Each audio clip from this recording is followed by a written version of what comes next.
Alappuzha house boat ക്രൂസിന്റെ ബാക്കി വിശേഷങ്ങളാണ് ഇന്ന്. ലഞ്ച് കഴിച്ചതിന് ശേഷം ഞങ്ങൾ കുറച്ചു സമയം ടോപ്പ് ഫ്ലോറിലിരുന്ന് കായൽ ഭംഗിയൊക്കെ ആസ്വദിച്ചു. അപ്പവും പൊന്നും കൂടി ബോട്ടിന്റെ സ്റ്റിയറിംഗ് വീലിൽ കളിക്കുന്നുണ്ടായിരുന്നു.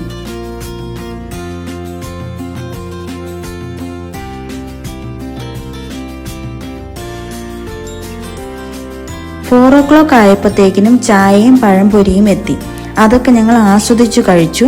കുറച്ച് കഴിഞ്ഞപ്പോൾ ഒരു പൈനാപ്പിൾ നല്ല ഭംഗിയായി അവർ കട്ട് ചെയ്ത് കൊണ്ടുവന്നു.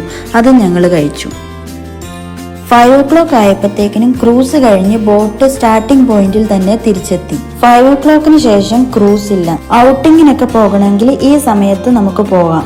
അതുപോലെ തന്നെ സ്പീഡ് ബോട്ട്, ചെറിയ ബോട്ടുകളിലൊക്കെ നമുക്ക് യാത്ര ചെയ്യാൻ താല്പര്യമുണ്ടെങ്കിൽ ഇവിടെ അതിനുള്ള സൗകര്യങ്ങളും ഉണ്ട്.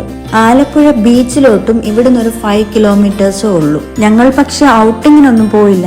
ഈ ബോട്ടിൽ തന്നെ ഞങ്ങൾ സമയം ചെലവഴിക്കുകയായിരുന്നു. എല്ലാവരും കുളിച്ച് ഫ്രഷ് ആയതിനു ശേഷം ഒരു 8 ഓ ക്ലോക്ക് ഒക്കെ ആയപ്പോഴത്തേക്കിന് ഡിന്നർ കൊണ്ടുവന്നു. ഡിന്നറിന് സ്പെഷ്യലായിട്ട് ഞങ്ങൾ മേടിച്ചു കൊടുത്ത പ്രോൺസ് അവർ ഫ്രൈ ചെയ്ത് തന്നു. പിന്നെ ചോറും ചപ്പാത്തി വേണ്ടവർക്ക് ചപ്പാത്തി ഉണ്ടായിരുന്നു. പിന്നെ പരിപ്പ് കറി, വെണ്ടയ്ക്ക മെഴുക്ക് പുരട്ടി, ചിക്കൻ കറി, ഉരുളക്കിഴങ്ങ് മെഴുക്ക് പുരട്ടിയും ഉണ്ടായിരുന്നു. 10 ഓ ക്ലോക്ക് ഒക്കെ ആയപ്പോഴത്തേന് ഞങ്ങൾ ഉറങ്ങാൻ പോയി. നെക്സ്റ്റ് ഡേ മോർണിംഗ് 6 ഓ ക്ലോക്ക് കഴിഞ്ഞപ്പോൾ ഞങ്ങൾ എല്ലാവരും തന്നെ എഴുന്നേറ്റു. എല്ലാവരും തന്നെ ഫ്രഷായി. കുറച്ച് സമയം ഞങ്ങൾ ഫോട്ടോസും വീഡിയോസും ഒക്കെ എടുത്തു. 7:30 ആയപ്പോഴേക്കും ക്രൂസ് വീണ്ടും സ്റ്റാർട്ടായി.